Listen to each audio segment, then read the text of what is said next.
po sa inyong lahat. Welcome na naman sa another episode ng ating vlog na kung saan ang topic po natin today ay tungkol dun sa pagsagot sa katanungan ng isa sa mga nag-comment dun sa vlog natin regarding sa mga mortality.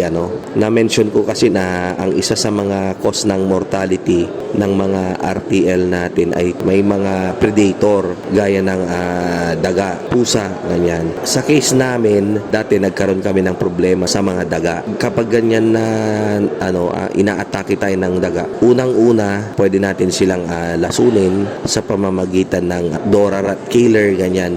Pero lately, parang immune na yung mga daga. Parang hindi na sila namamatay sa gamot na yon. So until na-discover ko yung zinc phosphide ba yun, yung maitim, parang siya ng paminta. Pero ewan ko kung may nabibili pang ganon sa mga poultry supply, itry nyo lang. Mas mabisa po yun kumpara dun sa rat killer na Dora. Ngayon, sakaling hindi pa rin siya umepekto, ang ginawa ko po dun sa farm namin ay nag-alaga po ako ng pusa. Yung pusa ay kinakailangang hindi natin siya pakainin sa gabi.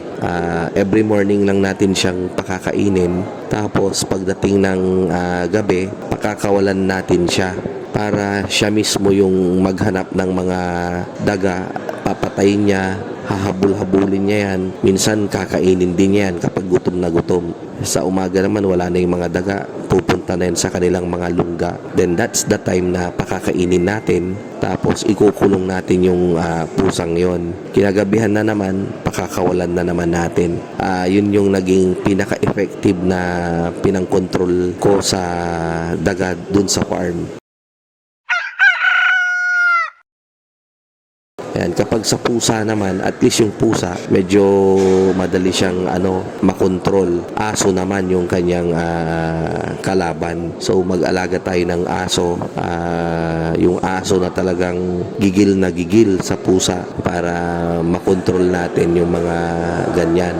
And then yung sasawa naman pala, pwede tayong gumamit ng net, palibutan natin ng net yung ating housing, nang sa ganun kapag dumaan doon yung sawa ay matatrap na po siya doon sa net. Dito po sa amin kung tawagin ay yung pangtabal. Dadaan yung sawa doon, tapos mabubuhol-buhol na siya doon, so matratrap na siya. Yan. Then pag natrap, diskarte nyo na kung ano yung pwede nyong gawin. Yan. Pwede kayong tumawag sa DNR para isurrender.